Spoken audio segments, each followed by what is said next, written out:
The phone rang on Thursday around 7 in the evening, as I was finishing my coffee and leafing through the local newspaper.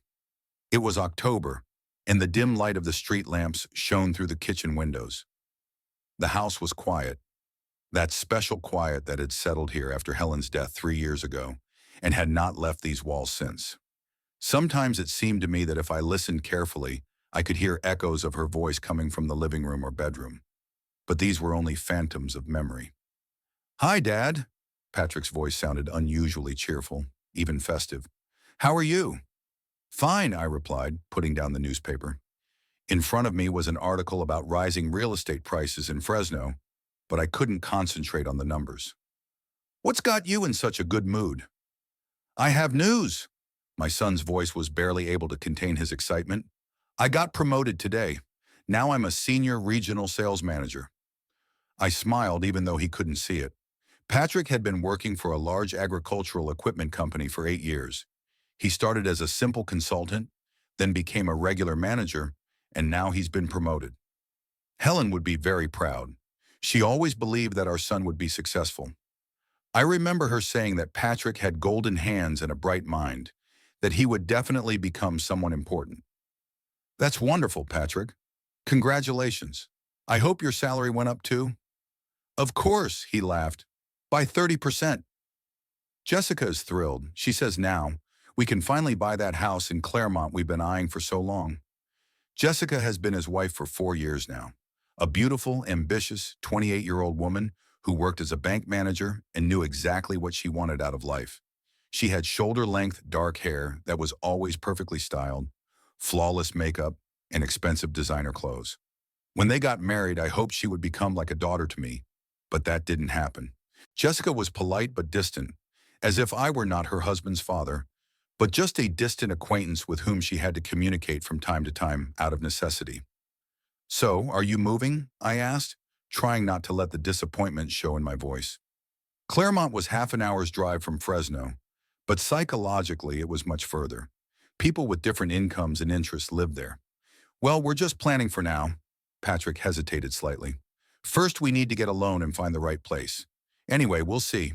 Jessica has already found a few options on the internet, and we're going to look at them tomorrow."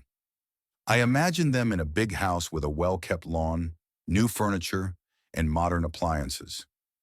Jessica had probably already planned how she would furnish each room, what curtains she would hang, where she would put the sofa. She liked to control everything, to think everything through in advance. "In the meantime, are you going to celebrate the promotion?" "Yes, we want to have a family dinner. On Saturday at that new restaurant on Show Avenue called Vintage. Have you heard of it?" "No, I haven't," I admitted. After Helen's death, I rarely went to restaurants. I cooked at home, sometimes ordering pizza or Chinese food. Going to restaurants was associated with her. We loved to dine at a cozy place on weekends, discuss the past week, and make plans. Helen always ordered fish, and I preferred medium rare steaks. "They say the food is excellent and the atmosphere is good." Jessica chose, Patrick continued, and something elusive appeared in his voice, a note of uncertainty. "She read reviews on the internet, called, and reserved a table. Anyway, we'll get together there, have dinner, and celebrate." "I see," I said and waited. Usually after such a story, an invitation would follow, but Patrick was silent.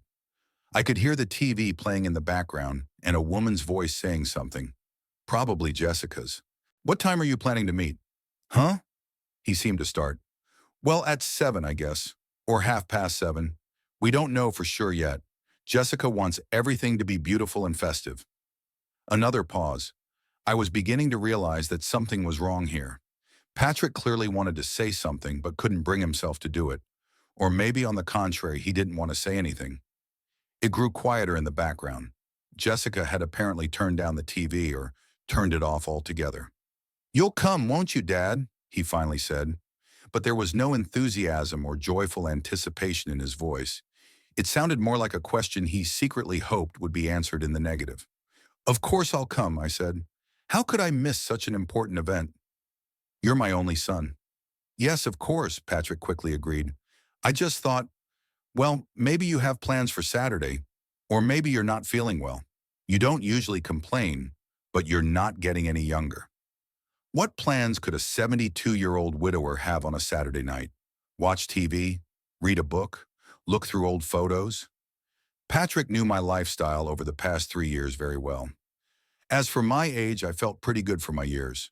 Sure, my back hurt sometimes, especially in the mornings, and my blood pressure fluctuated a bit, but overall, I was in good health. No plans, I replied curtly, and my health is fine. I'll be happy to celebrate your promotion. Okay, great, my son said hurriedly, as if he wanted to end the conversation as soon as possible. Then we'll talk again to work out the details.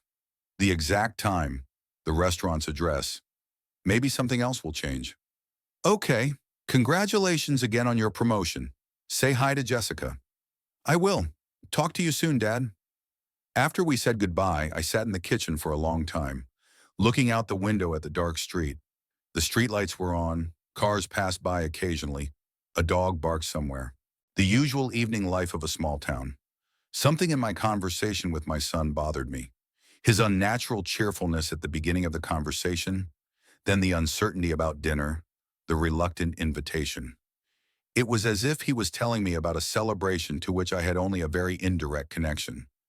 I got up and went to the refrigerator, where an old photograph hung, Patrick in his graduation suit after finishing university. Helen stood next to him, smiling broadly, and I hugged them both. We were a happy family then. In the photo, Patrick looked young and hopeful, Helen looked beautiful and proud, and I looked like a satisfied father watching his son become a grown man. After university, Patrick lived with us for another 2 years while he looked for a job and saved money for his own place. We spent our evenings talking, watching movies, and Helen cooked his favorite dishes, eggplant casserole and chicken cutlets with cream sauce. On weekends, we sometimes went out into nature, grilled kebabs, and played volleyball. Patrick talked about job interviews, shared his plans, and we gave him advice. Everything changed after he met Jessica. At first, it was subtle. Our son started coming over less often and calling less. When he did come, he spent most of his time in his room talking to his girlfriend on the phone.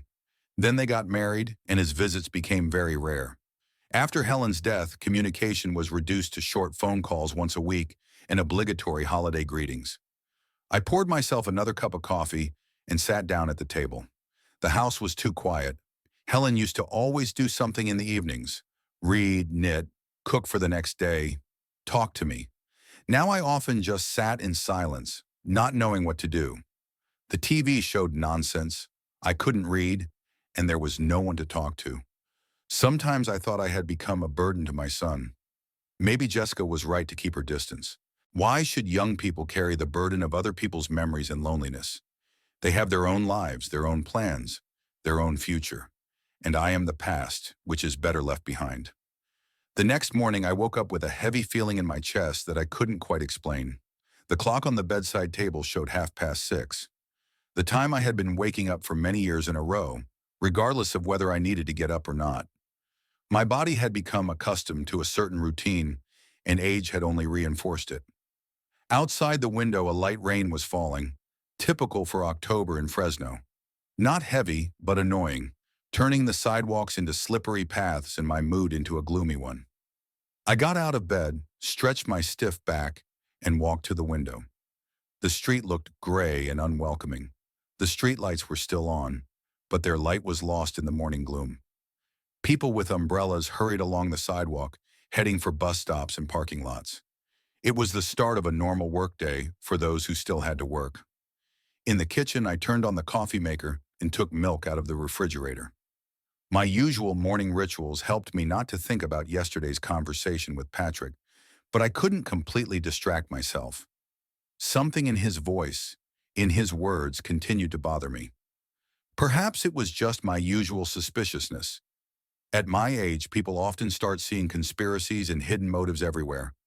But my intuition told me that this was not paranoia. I drank my coffee and ate oatmeal with raisins for breakfast. I had been eating the same breakfast for 3 years in a row, ever since I stopped cooking a variety of foods. Helen always made mornings a little celebration. She would bake pancakes, make an omelet with cheese, or prepare sandwiches with red fish. She said that you need to start the day beautifully so that it continues well. After breakfast, I discovered that the milk in the refrigerator was running out, and the bread had been a little stale for 3 days. The freezer contained only semi-finished products that I had bought in reserve, but eating them every day was getting boring. I decided to go to the store. I had nothing else to do, and a walk might dispel my gloomy thoughts. I put on a light jacket and took the old black umbrella that I had inherited from my father and left the house. The air smelled of wet earth and fallen leaves. The street was almost empty. Most of my neighbors had already left for work, and the rain had forced pensioners like me to stay at home. Wet leaves fell from the huge maple tree that grew right by the gate, crunching under my feet. Helen loved that tree very much. Every autumn, she would stand at the window for a long time, admiring how the leaves changed color from green to yellow, then to orange, and finally to crimson red. She said that this tree reminded her of her childhood in Oregon, where she grew up in a house with a large garden. Her father was a forester, and little Helen spent hours studying different tree species, memorizing their names and characteristics. After her death, I wanted to cut down the maple tree several times. Too many memories were associated with it, but each time, I couldn't bring myself to call the tree removal service. Perhaps it was foolish, but it seemed to me that along with the tree, I would lose another connection to the past. I reached the corner when I heard a familiar voice. Raymond! Raymond! Wait! I turned around and saw Dorothy Clark, our neighbor who lived across the street in a small yellow house with white shutters. She was about 65 and was known as the neighborhood's chief gossip. Dorothy knew more about the lives of everyone on our street than they did themselves, and she never missed an opportunity to share that knowledge. She had an uncanny knack for sensing other people's secrets and problems, as well as an inexhaustible desire to discuss them with anyone who would listen. Helen couldn't stand her, calling her a 24-hour radio station, but I was more forgiving of Dorothy. After all, loneliness drives people to do all sorts of things, and gossip was her way of feeling needed and involved in the lives of those around her. Hello, Dorothy, I said, stopping under the bus shelter. How are you? Everything's fine, fine. She waved her hands, running closer. She was wearing a bright pink raincoat and rubber boots with a floral print. Her hair was neatly styled and covered with a clear rain cap.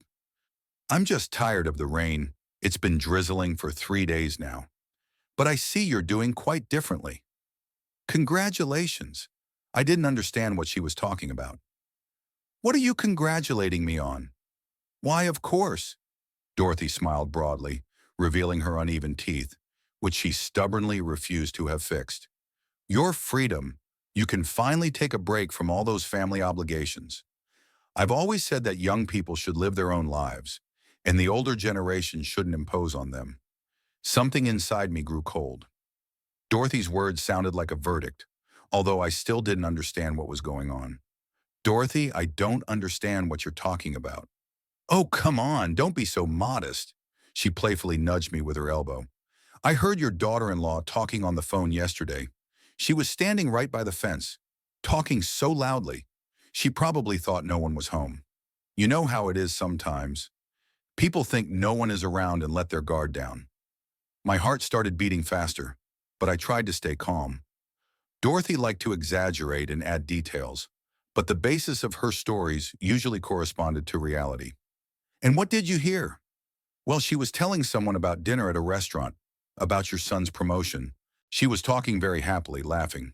And then, when the person she was talking to apparently asked about the guests, she said, "No, my father-in-law won't be there.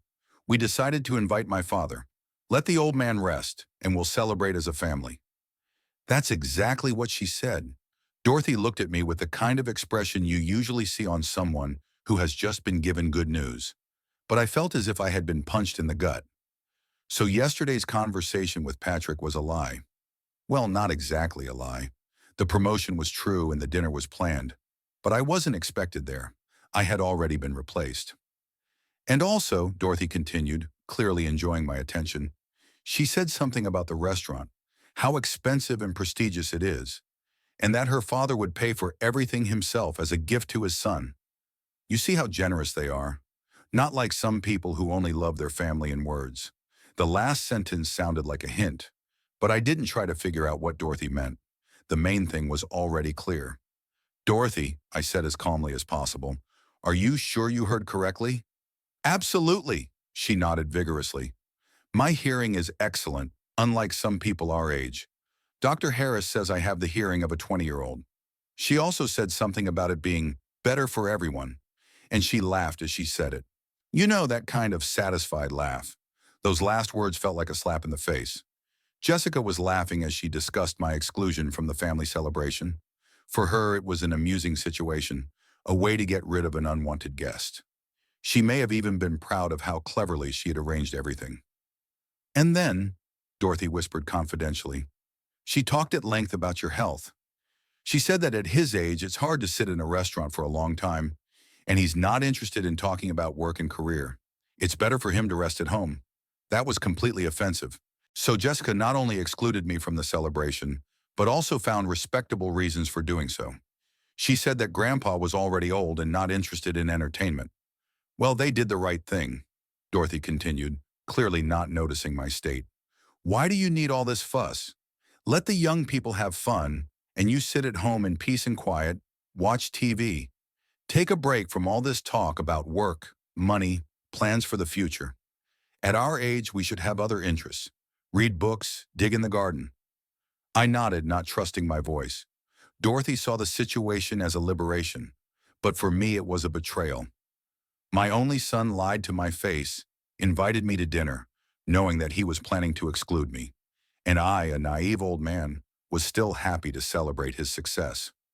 You know, Dorothy suddenly perked up. I heard her talk about this restaurant. It's called Vintage. She says it has such an exquisite interior, live music in the evenings, wine from private collections, and the prices are accordingly. One dinner for 4 could feed us at home for a whole month. 4 people. So it will be Patrick, Jessica, her father, and someone else. Maybe Jessica's mother. I hardly knew her, having only seen her a couple of times at official events. Well, I have to go. Dorothy looked at her watch. I'm running to the store before the rain gets any heavier. I want to buy something tasty for tea, maybe some cookies or cake. Don't be upset. Freedom is good. You can watch a good movie on Saturday or read a book, or visit someone. She waved her hand and walked toward the store, leaving me alone under the bus shelter. The rain grew heavier, the drops drumming on the roof, and I stood there trying to make sense of what I had heard. So Patrick hadn't called yesterday to invite me to dinner? He had called to tell me about his success and at the same time prepare the ground for his refusal. All his uncertain intonations, questions about my plans and health, it was an attempt to find a suitable excuse for my absence. And when I said I would definitely come, he was taken aback. I can imagine what happened at their house after our conversation. Jessica was probably unhappy that the plan had fallen through. Maybe they even argued about it. Patrick most likely promised his wife that he would solve the problem, find a way to decline my presence. Maybe he planned to call back today and say that dinner was canceled or postponed. I tried to understand the logic behind their actions. Why was it so important to them that I not be at dinner? Was I really that unpleasant to talk to? Or was it something else? Maybe Jessica's father's presence somehow conflicted with mine. I remembered Robert Thompson, Jessica's father. I had met him several times at family events, at a wedding, at Jessica's birthday party, at a New Year's celebration. A man of about 55, a successful businessman, owner of a small chain of auto parts stores, tall, stocky, with graying temples and a confident gaze, always well-dressed, wearing an expensive watch and genuine leather shoes. Robert speaks loudly and with the aplomb of a man accustomed to being listened to. He likes to tell stories from his business experience, give advice on financial matters, and discuss politics and economics. At Patrick and Jessica's wedding, he gave a long toast in which he talked about his plans to help the young couple get on their feet and achieve success in life. At the time, it seemed to me that there was a hidden jab at me in his words, as if to say, here is a real father who can provide his children with a decent future, not just give advice and talk about the past. Helen later said that I was being too suspicious, but my intuition did not fail me.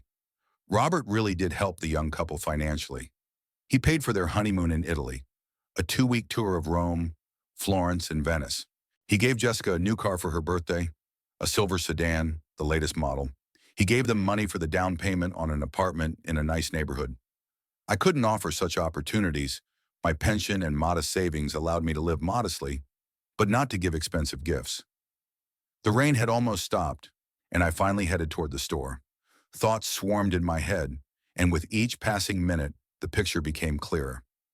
I wasn't just excluded from the holiday, I was excluded from the family. Gradually, imperceptibly, but purposefully. From the very beginning, Jessica saw me as an obstacle to her plans to create a new, proper family, where there was only room for the right people. Perhaps at the family dinner in honor of Patrick's promotion, Robert had planned to make some kind of generous gesture, to offer to help with the purchase of a house in Claremont, pay for a vacation, or something like that. But my presence created awkwardness. He would have had to explain why one grandfather gave expensive gifts, while the other could afford only a bouquet of flowers and a greeting card. At the store, I mechanically picked up some groceries: milk, bread, eggs, a few vegetables and fruits. The cashier, a young girl with a tired face, rang up my purchases and told me the total. I paid and went out into the street without even saying goodbye. My thoughts were occupied with something else entirely. The rain had completely stopped, and the first rays of sun were breaking through the gray clouds. But that didn't improve my mood. I walked home slowly, thinking about the situation from different angles. Something inside me had changed during that half-hour conversation with Dorothy. My naive willingness to believe in the best, in family ties, in the sincerity of loved ones, had disappeared. At home, I put the groceries in the refrigerator and sat down in the armchair by the window, the one where Helen loved to read in the evenings. The sun was breaking through the clouds with increasing confidence, but my soul was filled with a gray emptiness. Dorothy's words would not leave my head, forcing me to rethink the events of recent years from a new perspective. I tried to remember when exactly the changes in my relationship with my son had begun, and I realized that it all started with Jessica's arrival. Patrick had met her 4.5 years ago, in the winter. I remember how he came home after another date with shining eyes and talked about a girl who worked at a bank, studied finance, and planned to start her own business. Helen was immediately interested. She always rejoiced in the successes of other women, especially young and ambitious ones. "You know, Mom," Patrick said, pacing around the kitchen, "she's not like the others. She has a goal in life, plans for the future, and she's very smart. She understands economics better than many of the men at my work." Helen smiled and asked about Jessica with maternal concern.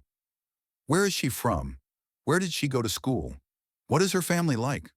Patrick answered willingly, clearly in love and happy. Jessica grew up in Bakersfield, graduated from a local college with a degree in banking, and worked at a large regional bank. Her father owned several auto parts stores, and her mother was a homemaker. Their first meeting took place a month after they met. Patrick invited Jessica to dinner at our house. Helen spent the whole day preparing. She baked a chicken with vegetables, made a salad with fresh produce, and baked an apple pie.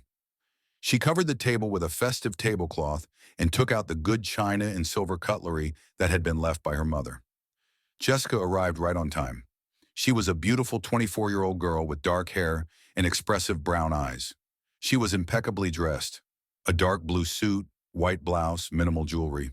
She carried herself with confidence but politeness, bringing Helen flowers and a bottle of fine wine.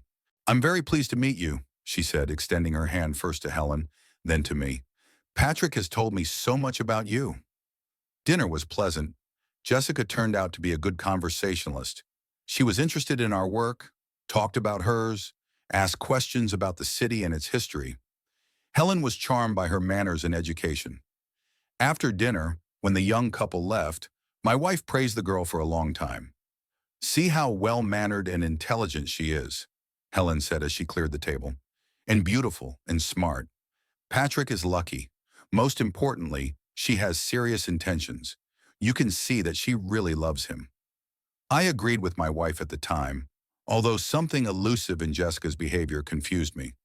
Perhaps her answers to questions were too correct, her politeness too rehearsed, but I chalked it up to natural nervousness. After all, meeting your loved one's parents is always stressful. Over the next few months, Jessica came to visit us regularly, sometimes for family dinners, sometimes just to hang out with Patrick.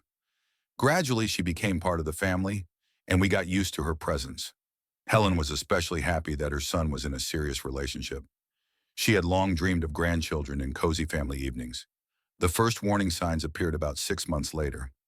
Jessica began to express her opinions about our house, our habits, and how we spent our time.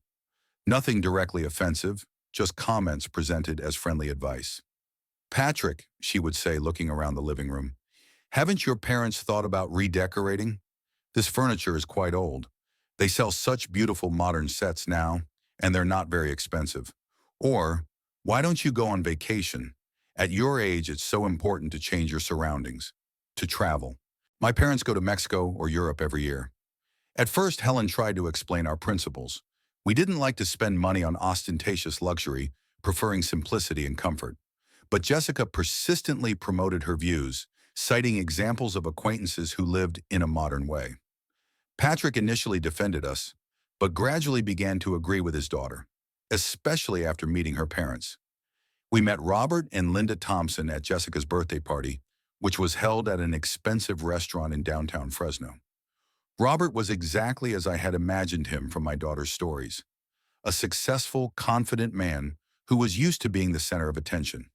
Tall, heavily built, with graying temples and a piercing gaze. Linda was the complete opposite of her husband, a quiet, elegant woman who spent most of the evening smiling silently. She was wearing an expensive dress, real pearls, and a famous brand watch. It was clear that the family had no financial problems. "So, you're Patrick's father," Robert said when we were introduced. "I heard you worked as an engineer for the city government. Not a bad profession, stable, not very lucrative, but reliable." There was a slight condescending tone in his voice, as if he were talking to someone of lower social status. I replied politely but coldly. At dinner, Robert talked about his business, his plans for expansion, and the purchase of a new store in a neighboring town. He spoke loudly, gesturing, clearly enjoying the attention. Patrick listened with admiration, Jessica smiled proudly, and Helen tried to keep the conversation going with polite questions.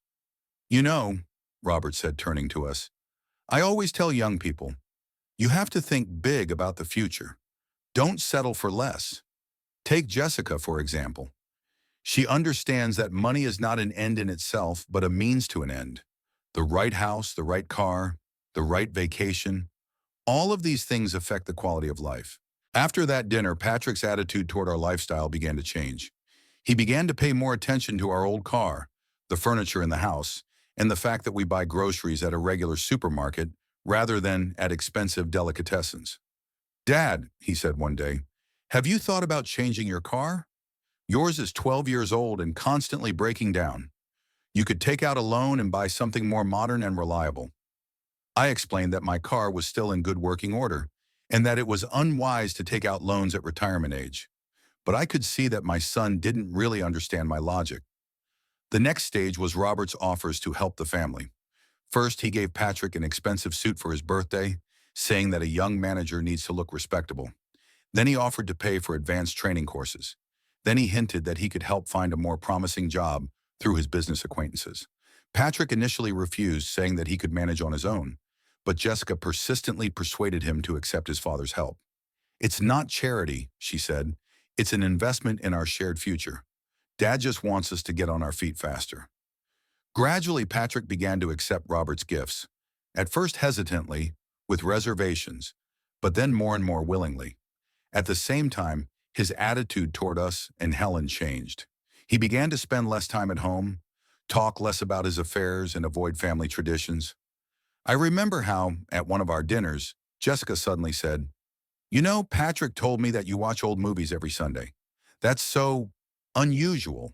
Most people spend their weekends actively, going out of town, meeting friends, going to theaters or cafes."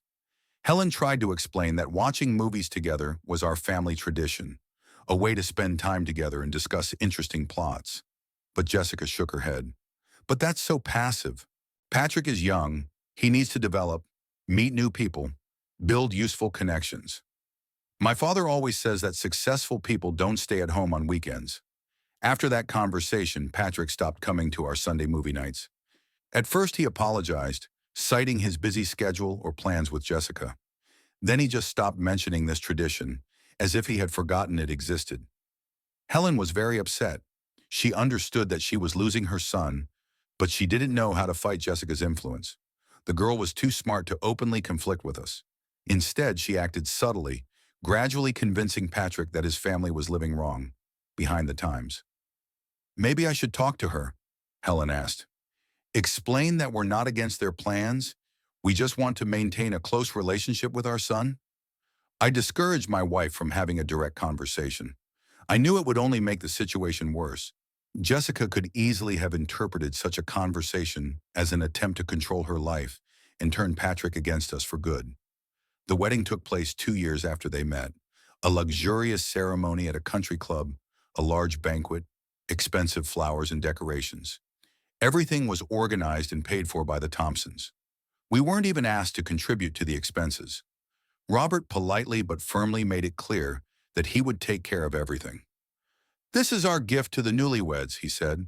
"Let their wedding be one they'll remember for the rest of their lives." At the banquet, Robert gave a long toast in which he talked about his plans to help the young couple get on their feet and achieve success in life.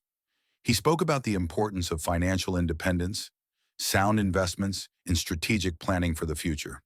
"I see great potential in Patrick," he said, raising his glass, "and I am ready to invest in that potential. Together we will create a strong, successful family." My toast was much shorter.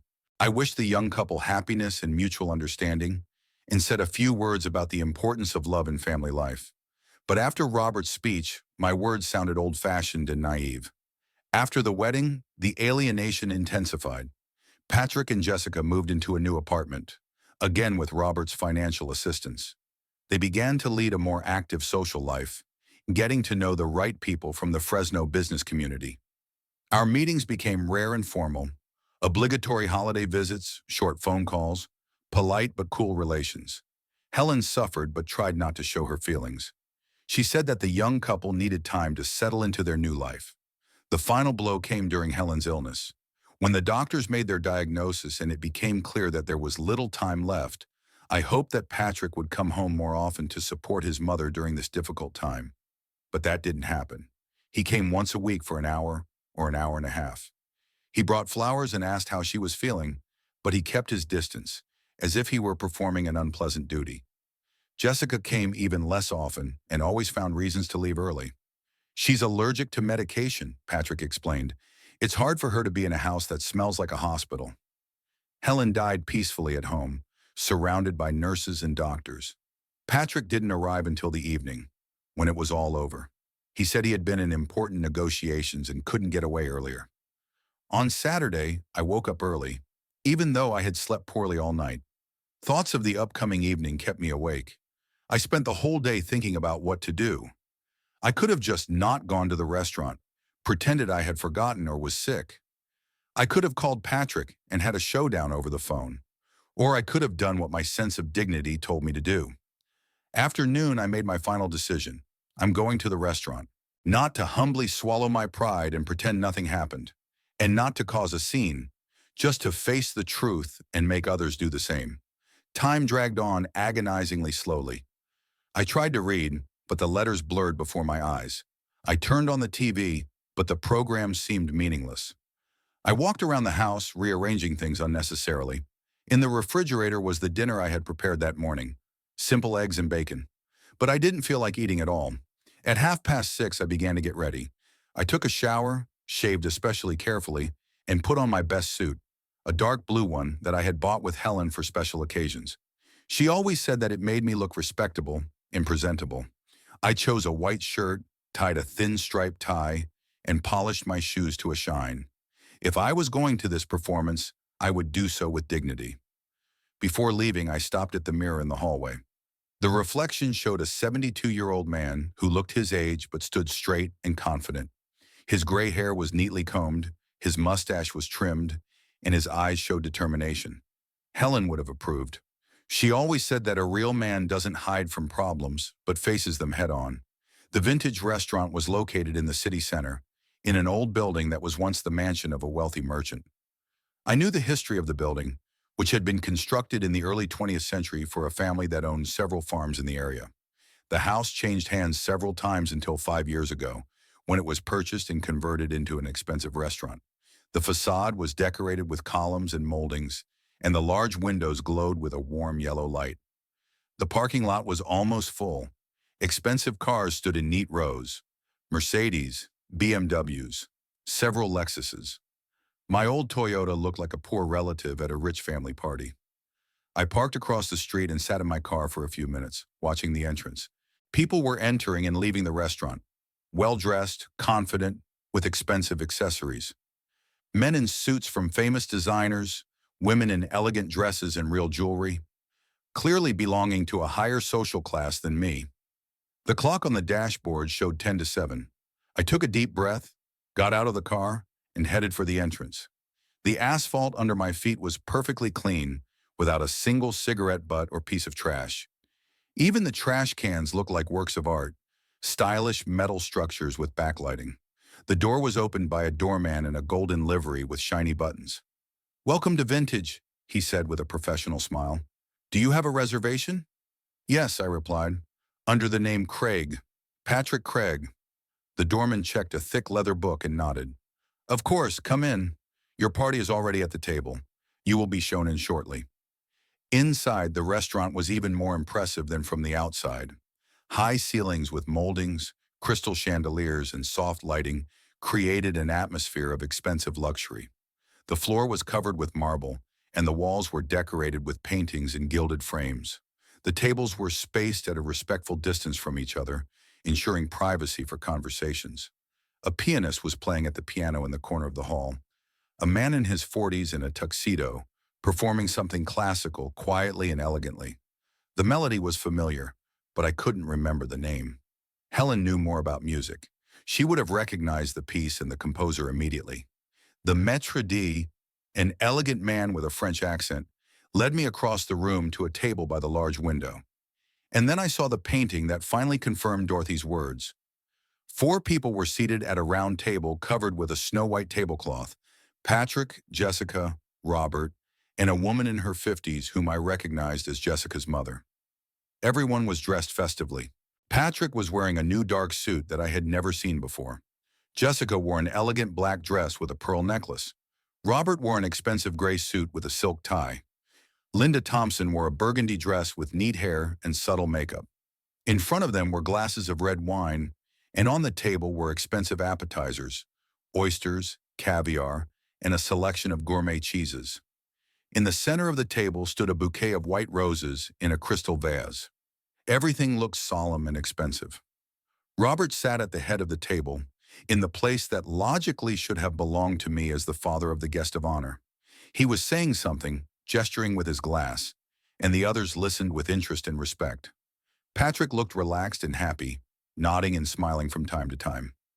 Jessica looked at her father adoringly, occasionally interjecting. Linda nodded in time with her husband's story. No one noticed me. I was standing a few meters away from the table, partially hidden by the maître d's back in a tall plant in a pot. I still had the opportunity to turn around and leave, to pretend that I had the wrong address or had changed my mind. But something inside me, pride, resentment, or simply fatigue from lies and half-truths, made me take a step forward. "Good evening," I said loudly and clearly. All 4 turned around at once, as if on cue. Different expressions flashed across their faces: confusion and fear on Patrick's, irritation on Jessica's, surprise on Robert's, and bewilderment on Linda's. There was a few seconds of silence, broken only by the pianist's quiet music. "Dad!" Patrick jumped up so abruptly that he knocked over his wine glass. A red stain spread across the snow-white tablecloth like blood on snow. "You... How did you... I thought... You thought I wouldn't come?" I asked calmly, moving closer to the table. "Why did you think that, son? Yesterday you personally invited me to dinner to celebrate your promotion." We... Patrick stammered, unable to find the words. His face reddened, his eyes darting from me to his wife, from his wife to his father-in-law. "The thing is, our plans have changed a little." "What plans have changed?" I stopped next to the table and put my hand on the back of an empty chair. "Yesterday you called and invited me to celebrate your promotion. Today I came. What's the problem?" People at the neighboring tables began to turn around. The quiet conversations gradually died down. People sensed the tension and began to listen to our dialogue. Jessica was the first to regain her composure. She rose gracefully from the table, adjusted her dress, and looked at me with the expression usually reserved for uninvited guests at a private party. "Raymond," she said coldly but politely, "there has been a misunderstanding. We thought you wouldn't be able to come because you weren't feeling well. We already have a table reserved for 4. Everything has been planned in advance." "Reserved for 4?" I asked, looking around at the people sitting there. "Interesting. So it was originally planned that I wouldn't be here. Who's the 4th guest?" "This is my mother, Linda." Jessica pointed to the woman in the burgundy dress. "She came all the way from Bakersfield to congratulate Patrick on his promotion." Linda Thompson looked extremely embarrassed and awkward. She clearly hadn't expected this turn of events and didn't know how to behave. Her eyes conveyed sympathy and apology. "It's very nice to see you again," I said to her, "although we met at a wedding 4 years ago, and at Jessica's birthday party 2 years ago." "Yes, of course," Linda muttered, nervously fiddling with her napkin. "I remember. How are you? How's your health?" "My health is excellent," I replied, keeping my eyes on Patrick.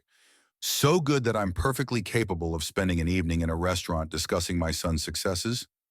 Robert finally decided to join the conversation. He slowly stood up to his full height, and he was really tall and imposing, and held out his hand to me with a broad smile. "Raymond, my friend," he said with the same condescending tone I remembered from previous encounters. "What a pleasant surprise. We really thought you wouldn't be able to come. Patrick mentioned something about your health problems and general malaise."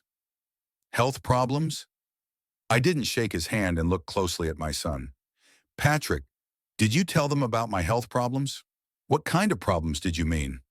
"No, I mean yes." Patrick blushed even more, if that was possible.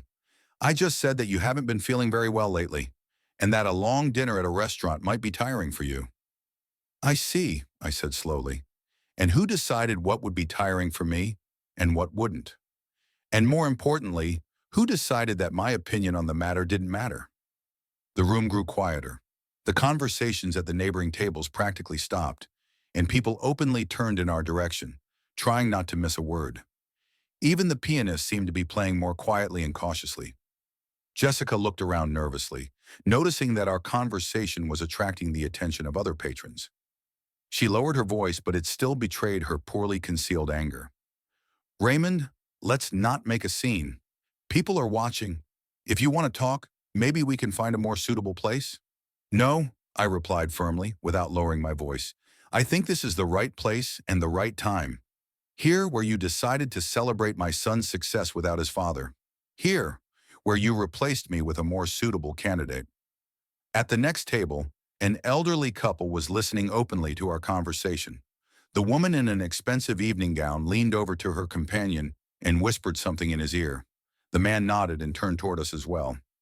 Robert tried to diffuse the situation with his usual patronizing tone. "Listen, there's been a misunderstanding.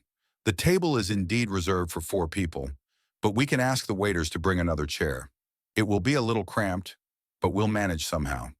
"Thank you for your generous offer," I said, looking him straight in the eye. "But I don't need an extra chair at someone else's table. I need to understand why my only son decided that on the day of his professional triumph, it should be his father-in-law sitting next to him, not his own father." The pianist in the corner of the hall fell silent. Apparently, the tension in the air had become so palpable that even the music seemed out of place. In the ensuing silence, my voice sounded particularly clear. Patrick finally found the strength to speak, but the words came with difficulty. "Dad, you don't understand the situation. It just so happened that Robert offered to pay for dinner as a gift to me for my promotion, and he wanted his whole family to be there to make it special." "What about my family?" I interrupted him. "I'm your family too, Patrick. Or am I not anymore?" "Of course your family," he said hastily, desperately. "We just thought, Jessica suggested. Anyway, we decided that you might prefer a quiet evening at home, without all the fuss." "Jessica suggested it?" I turned to my sister-in-law. "And what did Jessica suggest?" She straightened up and lifted her chin. A look of cold determination appeared on her face. It was clear that she had decided to speak frankly. "I suggested what I think is reasonable. she said clearly, without lowering her voice, that at your age and with your lifestyle, participating in such events may be inappropriate. It's an expensive restaurant, fine dining, a business atmosphere. We plan to discuss serious issues, plans for the future, financial strategies, career prospects, topics that, frankly speaking, may not be very clear to you. Complete silence reigned at the tables around us. People stopped pretending not to hear our conversation and listened openly. The waiters froze with their trays in their hands, not daring to come closer.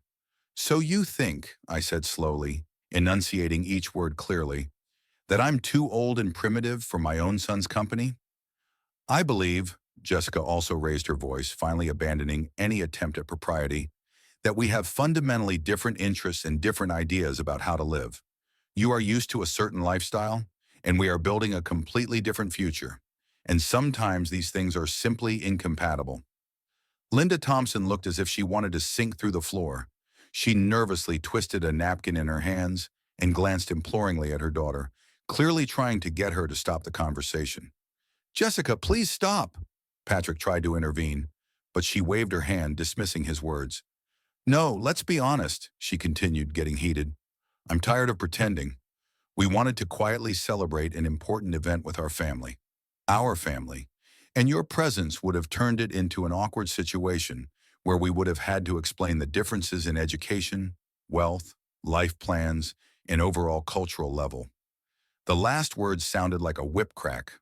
The room became so quiet that you could hear the ticking of the large grandfather clock at the entrance. The maitre d' stood nearby, looking confused, clearly not knowing what to do in such a situation. I looked at Jessica long and hard, at her beautiful cold face, at her expensive dress, at her pearl necklace, which probably cost more than my monthly pension. Then I looked at Patrick, who was sitting with his head down, avoiding my gaze. "I see," I said finally. "Now everything makes sense. Thank you for your honesty, Jessica. At least now I don't have to guess and make assumptions." I walked around the table and stopped next to my son. "What do you say, Patrick? Do you agree with your wife's assessment? Do you also think your father isn't good enough for you?" Patrick remained silent, staring at his plate. His hands were shaking, his face burning with shame. I waited several long seconds for an answer, but none came.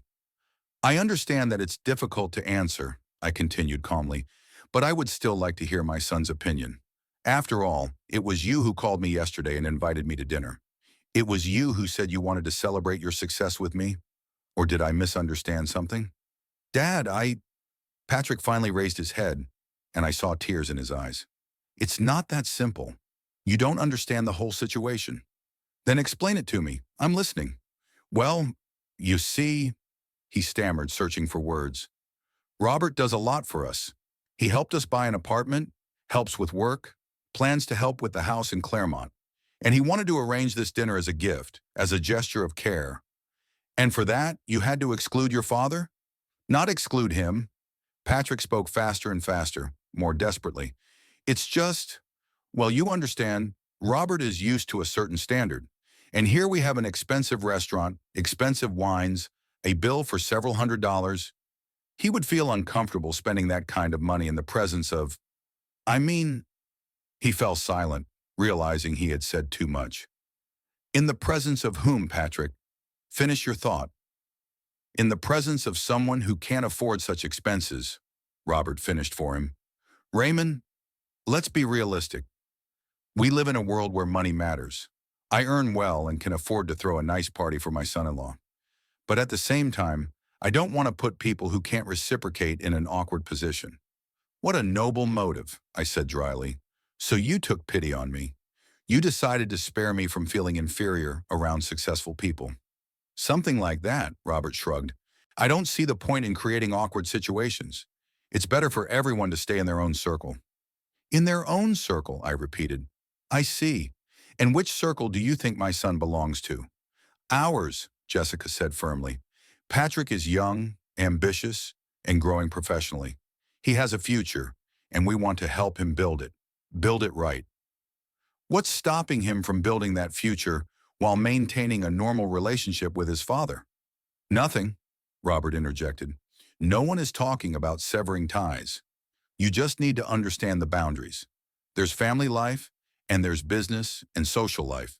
These things don't always overlap. At the next table, an elderly lady couldn't take it anymore and turned to her companion, no longer whispering, "My God, Harold, do you hear what's going on? How can you treat your own father like that?" Her words were loud enough for everyone present to hear.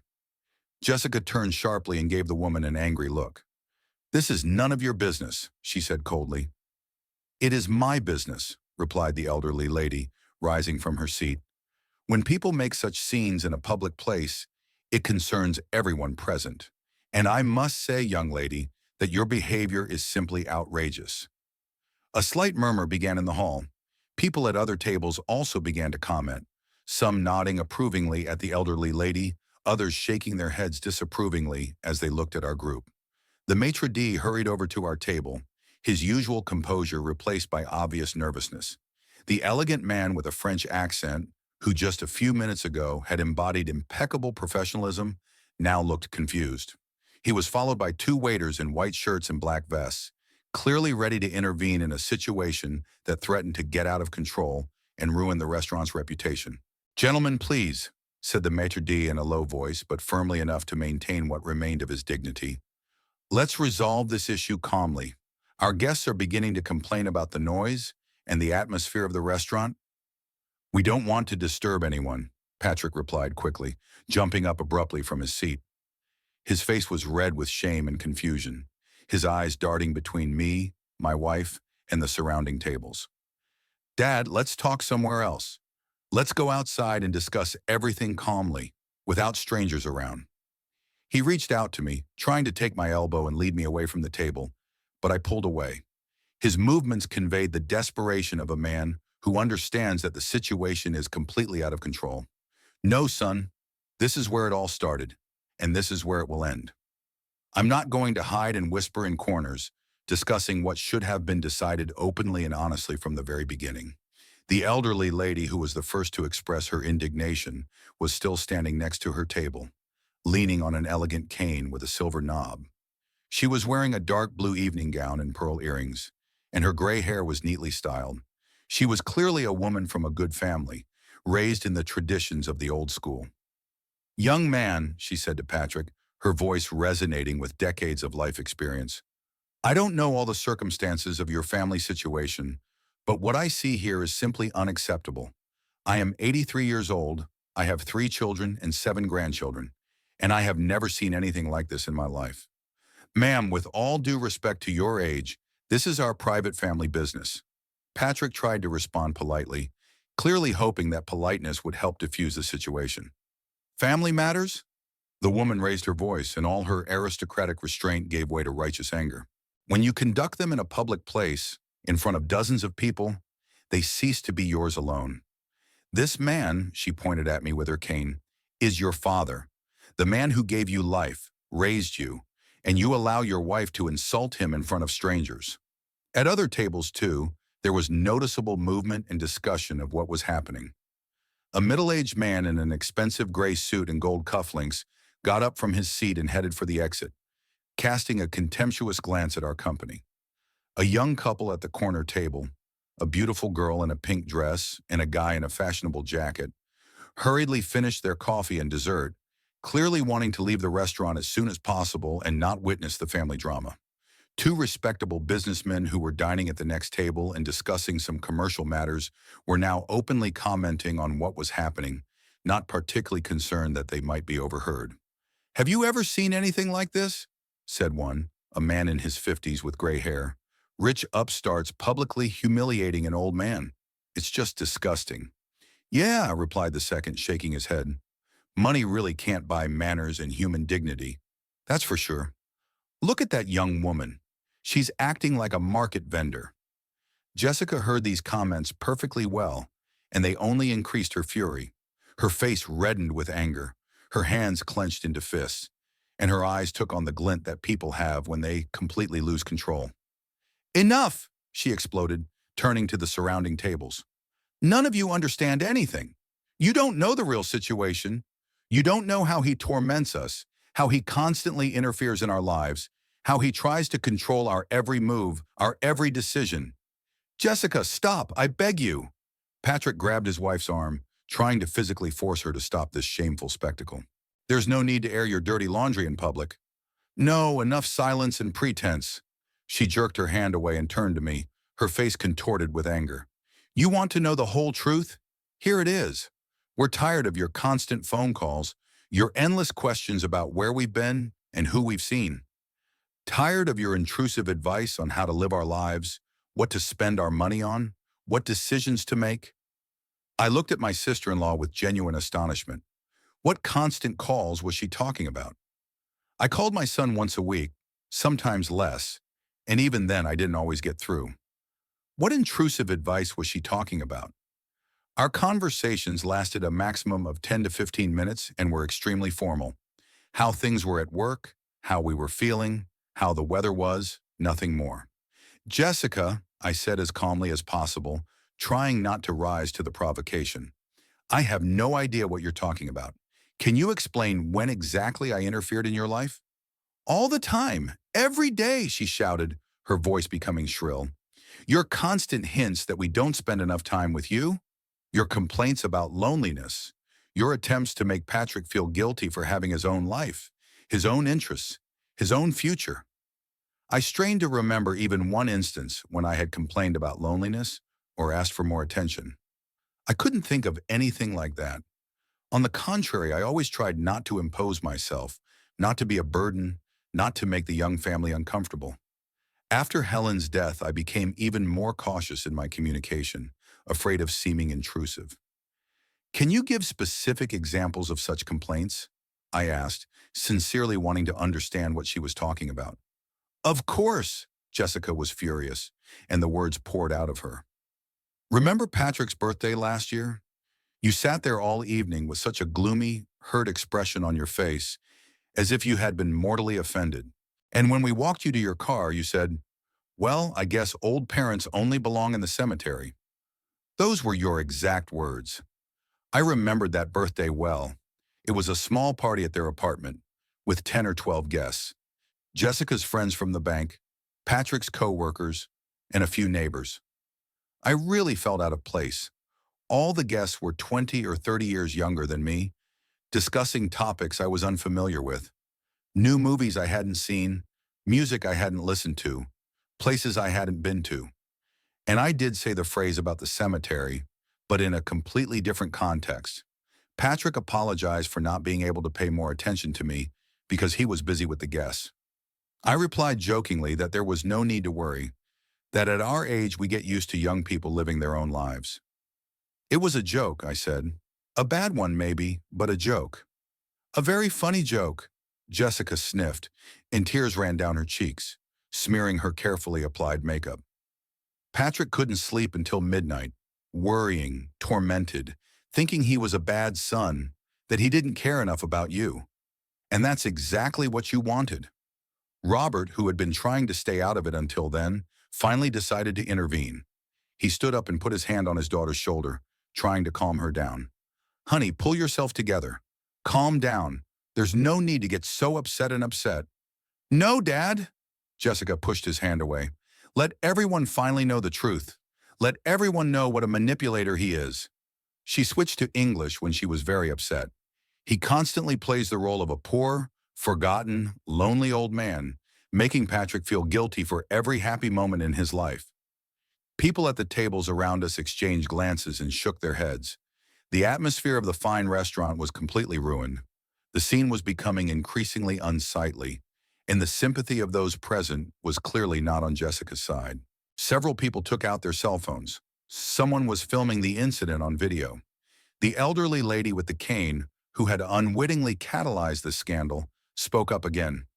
Young lady, stop this hysterics immediately. You're behaving like a cheap market vendor. Where are your manners? Nobody asked you, Jessica snapped, turning to the woman. What business is it of yours, our family problems? Jessica! Robert raised his voice and grabbed his daughter by the shoulder. This is completely unacceptable. You're forgetting where you are and who you're talking to. Apologize to this respectable lady immediately. But Jessica was so beside herself that she couldn't stop. Apologize? For what? For finally telling the truth? She looked around, addressing everyone present. Yes, we didn't want him here today. And do you know why? Because he ruins every holiday for us with his complaints, reproaches, and attempts to elicit pity. Because it's impossible to enjoy life around him. A dead silence fell over the room. Even the restaurant staff froze in their places, not knowing how to react to this unprecedented scene. The maitre d' stood there confused, clearly having no experience dealing with such situations. Patrick stood in the middle of this nightmare like a statue, his gaze shifting from his wife to his father, from his father to the people around him, and from the people back to his wife. It was clear that he was torn between the desire to protect me from insults and the need to support his wife. His face was pale, his hands were shaking, and his eyes showed the torment of a man in a hopeless situation. He was silent for a long time, too long, and finally he made his choice. "Dad," he said quietly, almost in a whisper, but in the dead silence of the hall, every word was clear. "Maybe we really should leave? We're all too upset. Let's talk tomorrow, when emotions have subsided, when everyone has calmed down and can think clearly." These words sounded like a sentence. My son, my only child, the man I raised, educated, and loved more than my own life, asked me to leave. He asked me to leave the celebration of his own professional success. At the critical moment when he had to choose between his wife and his father, he chose not me. I looked at him long and intently, trying to memorize every feature. His handsome face, which at that moment seemed weak to me. His expensive suit, which clearly cost more than my monthly pension. The watch on his wrist, gold, Swiss-made, a gift from Robert on his last birthday. He was my son, flesh of my flesh, but at that moment he seemed like a complete stranger to me, a person I didn't know or understand. "I understand," I said quietly but clearly. "Then there's no need to torment each other anymore." I slowly scanned the entire table. Patrick, confused and ashamed, unable to look me in the eye. Jessica, triumphant, her makeup smeared from crying. Linda, embarrassed, who clearly wanted to sink through the floor. Robert, smiling condescendingly, who seemed pleased with the outcome. This image is etched in my memory forever. A table in an expensive restaurant with cold gourmet food, half-empty glasses of expensive wine, and a bouquet of white roses in the center, which had witnessed a family drama. "Have a pleasant evening," I said with the dignity that only decades of life and an understanding of one's own worth can give, "and a happy future," without the burdensome presence of annoying old people. Turning around, I headed for the exit across the restaurant. I walked slowly with my back straight, trying to maintain what dignity I had left in the face of public humiliation. Every step was difficult, but I forced myself not to rush, not to show how deeply hurt I was by what had happened. I could hear muffled voices behind me. Someone was trying to call me back. Someone was saying something soothing, but I didn't turn around. I didn't want to see their faces. I didn't want to give them another chance to humiliate me, or even worse, to show ostentatious sympathy. As I walked past the tables, I felt the eyes of the other patrons on me. Some looked with sympathy, some with curiosity, some turned away, not wanting to witness someone else's grief. The atmosphere of the elegant establishment was irrevocably ruined by the family scandal, and the staff clearly did not know how to restore the proper ambience. Passing by the table of the elderly lady who was the first to come to my defense, I stopped and bowed my head slightly in gratitude. "Thank you, ma'am," I said sincerely, trying to keep my voice steady. "Thank you for not remaining indifferent to what happened. That's very rare these days." "Hang in there," she replied, her voice filled with sincere support and maternal sympathy. "Unfortunately, some children are not worthy of their parents' love and all the sacrifices we make for them. But that's their loss, not yours." Her words touched me more than I was willing to admit. This stranger had shown more understanding and support than my own son had in the last 3 years. At the exit, the maitre d', still confused after a scene unheard of in an elite establishment, politely asked if everything was all right, if I needed help with my car or a taxi. I shook my head, thanked him for his professionalism and patience, apologized for spoiling the atmosphere, and went out into the street. The October evening air seemed especially fresh and cool after the stuffy atmosphere of the restaurant. saturated with the smells of expensive food, elite perfumes, and human emotions. It was completely dark outside, and the streetlights were lit, casting yellow circles of light on the asphalt. Warm, cozy lights glowed in the windows of the houses. Families gathered for dinner, watched TV, and spent their Saturday evening in the comfort of their homes. The usual Saturday life of a small town continued as usual, oblivious to the drama that had just unfolded in one of Fresno's most expensive and prestigious restaurants. People walked along the sidewalks, went into cafes that were open late into the evening, laughed and talked about everyday matters. Young couples held hands, families with children headed to the cinema or entertainment centers. Teenagers gathered in groups at shopping malls. Elderly couples strolled leisurely along the main streets. Life went on as usual, and for all these people, what had happened to me half an hour ago was of no importance. They knew nothing of the family drama that had unfolded within the walls of the elite establishment, had no idea that someone's world had just fallen apart. I walked to my car, which stood alone under a streetlight, and got behind the wheel but didn't start the engine right away. I just sat in the silence of the cabin, looking at the glowing windows of the restaurant across the street. There, behind those windows, behind heavy curtains and sparkling crystal chandeliers, the dinner in honor of my son's promotion continued, without me, just as it had been planned from the beginning, just as Jessica wanted. I tried to imagine what was happening at that table right now. Robert was probably taking control of the situation, trying to calm everyone down and restore the festive atmosphere appropriate for the occasion. Jessica was fixing her makeup and hair, restoring her impeccable appearance. Linda apologizes to the restaurant staff for the unpleasant scene, perhaps offering an extra tip for the inconvenience. And Patrick? Patrick is probably sitting silently, staring at his plate of cold food, trying to cope with the guilt and shame that must be tormenting him after what happened. Or perhaps he has already recovered from the shock and is trying to convince himself that he did the right thing, that he chose what was more important, his family, his future, financial stability. Or maybe they have already forgotten about the unpleasant incident and returned to discussing their happy plans. They talk about the house in Claremont, which will now become a reality thanks to Robert's generosity. They discuss how much money he is willing to invest in their future, what loan terms they can get, which neighborhood is best to buy real estate in, how to furnish their new home. They make plans for a life without the burdensome presence of their aging father. Strangely enough, as I sat in the car and thought about everything that had happened, I felt neither burning anger nor sharp resentment nor a desire for revenge. Only a deep, all-pervading emptiness that spread across my chest and filled my entire inner space. It was as if something very important inside me had died once and for all. Or perhaps, on the contrary, something new had been born. The realization that some relationships cannot be preserved by willpower and love alone if the other party does not want to preserve them. The realization that love is far from always mutual, even between the closest, most beloved people.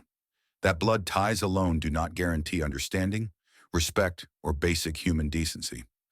I started the car and slowly drove home along streets I knew like the back of my hand, having driven them for many years. Illuminated shop windows, small cafes, and 24-hour gas stations floated by. All of this made up the familiar world in which I had lived most of my adult life. But now everything around me seemed somehow distant and unreal, as if I were looking at familiar places through thick, distorting glass. At home, I turned on the light in the hallway and slowly, as if with great effort, undressed. I hung my holiday suit in the closet. I wouldn't be wearing it again, at least not in the near future. I took off my tie, hung it neatly on a special hanger, unbuttoned my white shirt, and changed into my usual home clothes. As always after important, emotionally draining events, I wanted to get rid of my formal clothes as soon as possible and return to simple, effortless comfort. In the kitchen, I put the kettle on, took my favorite mug out of the cupboard, a simple white one that Helen had given me many years ago, and brewed some strong black tea. I sat down at the same table where, that morning, the local newspaper had been lying with an unfinished article about rising real estate prices in Fresno. Now, this article, like many other everyday concerns, seemed completely unimportant and unworthy of attention.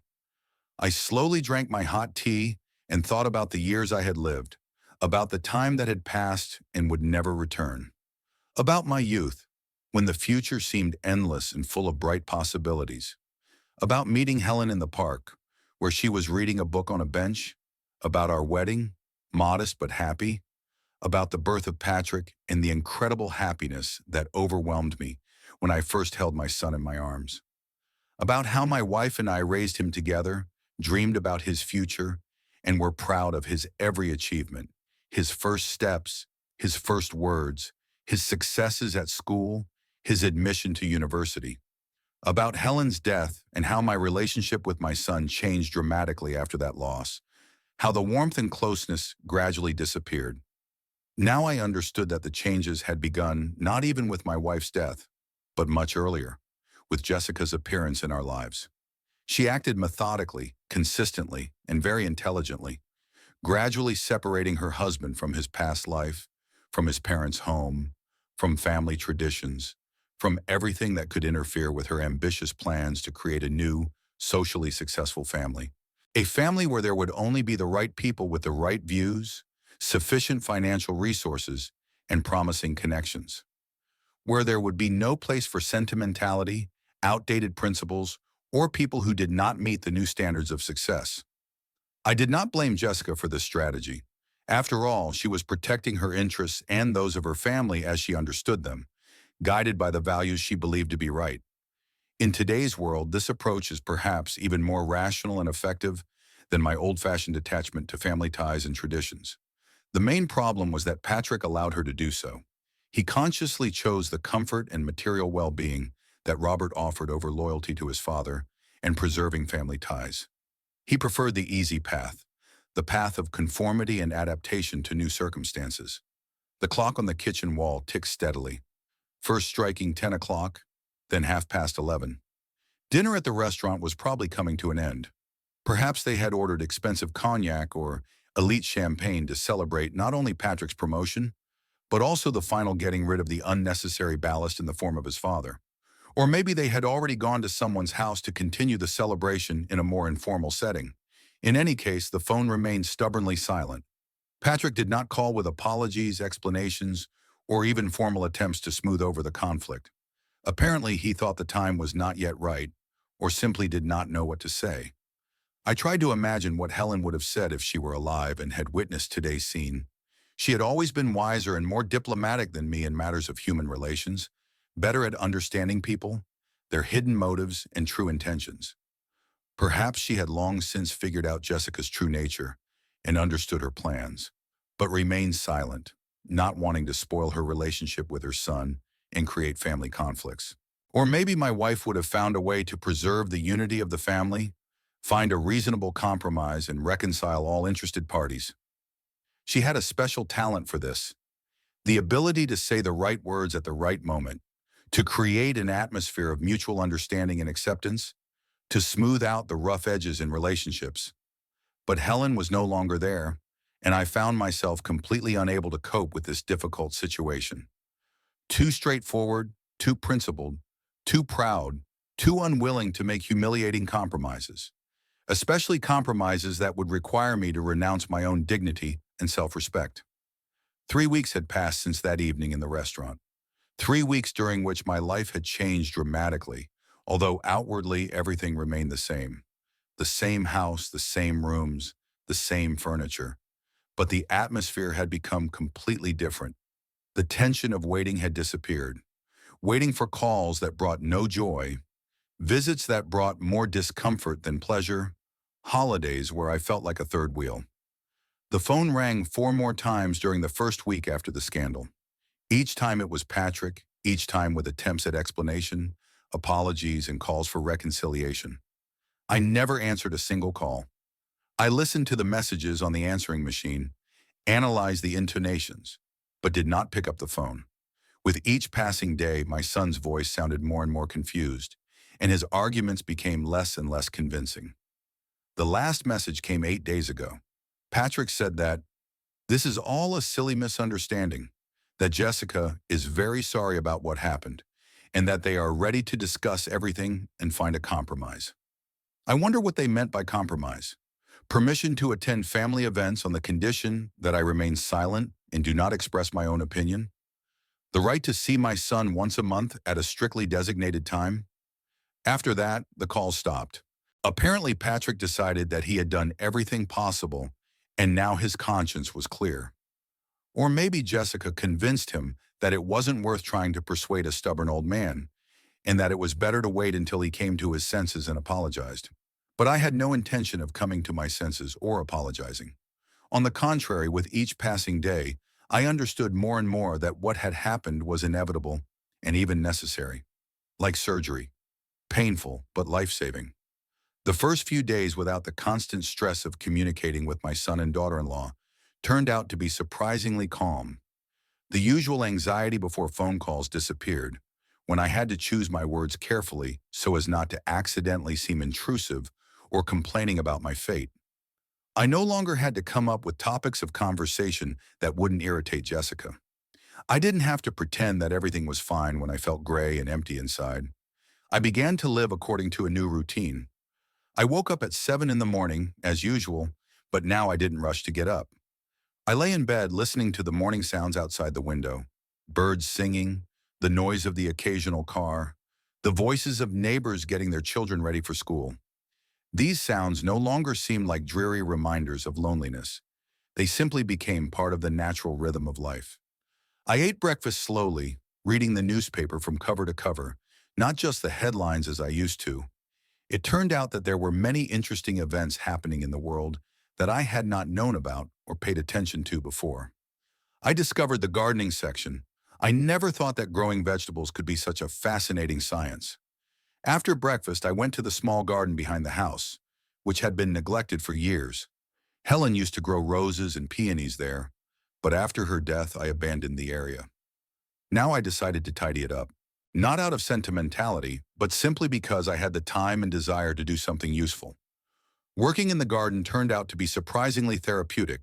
Physical labor, contact with the earth, watching nature recover after a long period of neglect. All this brought me peace and satisfaction. In 3 weeks, I cleared the weeds, trimmed the overgrown bushes, and prepared the soil for spring planting. Dorothy, my neighbor, who used to annoy me with endless questions about family matters, now became unexpectedly tactful. Apparently, she intuitively sensed the change in my mood. She limited herself to polite greetings over the fence and occasionally shared gardening tips. It turned out that over the years of gossiping, she had accumulated a lot of practical knowledge about how to care for plants.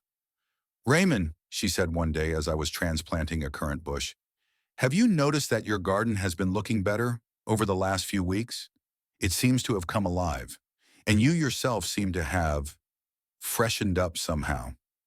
I thanked her for the compliment without going into explanations. Dorothy was right. I really did feel better. Not physically. At 72, good spirits don't restore your health. But morally, psychologically, I became much calmer and more confident. I stopped waiting. Waiting for phone calls that ruined my mood, waiting for visits that turned into endurance tests, waiting for invitations to events where I was not wanted.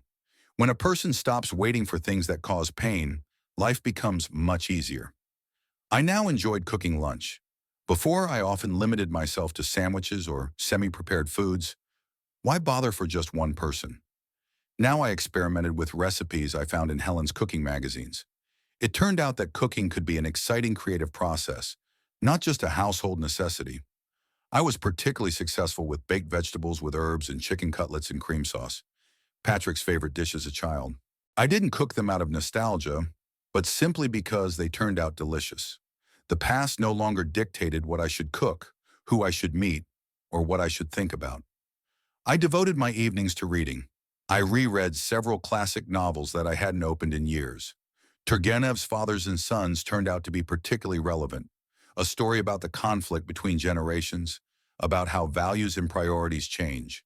But unlike the characters in the novel, I did not try to impose my views on the younger generation and did not suffer from the fact that they lived by different principles. I signed up for the city library and discovered a whole world there that I had forgotten existed. Elderly people who came not only for books, but also for communication. Intelligent, well-read, with a wealth of life experience, people who did not consider age to be an obstacle to development and learning new things. I met Arthur Grayson, a retired history teacher who organized a discussion club at the library. Once a week, a group of 8 to 10 people would gather to discuss books they had read, historical events, and contemporary politics. These were intelligent, meaningful conversations where everyone could express their opinion and be heard. "You know, Raymond," Arthur said to me after one of the meetings, "you look like a man who has recently been freed from some kind of burden. I can tell by the way you carry yourself, the way you talk. It's as if a heavy backpack has been taken off your shoulders." His observation was accurate. I really did feel liberated from a burden I had been carrying for years without realizing it. The burden of having to live up to other people's expectations, to conform to the imposed role of the convenient father who doesn't cause any problems and is content with crumbs of attention.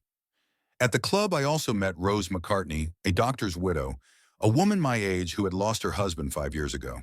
She was intelligent, well-read, and had a subtle sense of humor. We often talked after club meetings, discussed books, and shared memories of our lives. "I also had problems with my children," she said once over a cup of coffee in the library cafe. "My daughter lives in New York and calls me every 6 months, mostly when she needs money. My son moved to Canada and thinks I should be grateful for Christmas cards. You know what I've realized? Some people are incapable of truly loving, even their own parents." Her words resonated with my own experience. Rosa didn't complain or seek sympathy. She simply stated the facts and moved on, finding joy in other things. He now did his shopping in small shops in the city center instead of the huge supermarket on the outskirts. He talked to the salespeople who knew him by name and took an interest in their lives. He discovered that simple human interaction could be a source of positive emotions. The owner of the bakery, an elderly Italian man named Marco, baked fresh bread with herbs for me every morning. "Mr. Craig," he would say as he wrapped up a warm loaf, "you've been smiling more. That's good. Life is too short to spend it on sad thoughts." The simple wisdom of a simple man turned out to be much more valuable than all the psychological advice I had read in books. My days became structured, but not rigid. In the morning, I would tend to the garden or take a walk in the park. In the afternoon, I would read, prepare lunch, and sometimes run errands in town. In the evening, I would go to the library, meet new people, or simply spend a quiet evening at home with a book and a cup of tea. My sleep became more restful. The anxiety that had prevented me from resting properly for years disappeared. I no longer lay awake at night wondering if I had answered my son's question correctly, if I had seemed intrusive, if I had hurt my daughter-in-law with a careless word. 3 weeks ago, I lost my family. More precisely, I realized that I had lost them long ago, but I just didn't want to see it. But in return, I gained something no less valuable: peace of mind, self-respect, and the opportunity to live as I saw fit. In the evening, sitting in a chair by the window with a cup of tea and a book, I sometimes thought about Patrick. I wonder if they bought a house in Claremont. How are family dinners going without the burdensome presence of the elderly? Is Jessica telling her friends a funny story about how she got rid of her annoying father-in-law? These thoughts did not cause me pain. Rather, they were mild curiosity, like musings about the fate of characters in a novel I had read. Patrick had made his choice, and now he had to live with the consequences, and I had to live with mine. And my consequences turned out to be quite acceptable.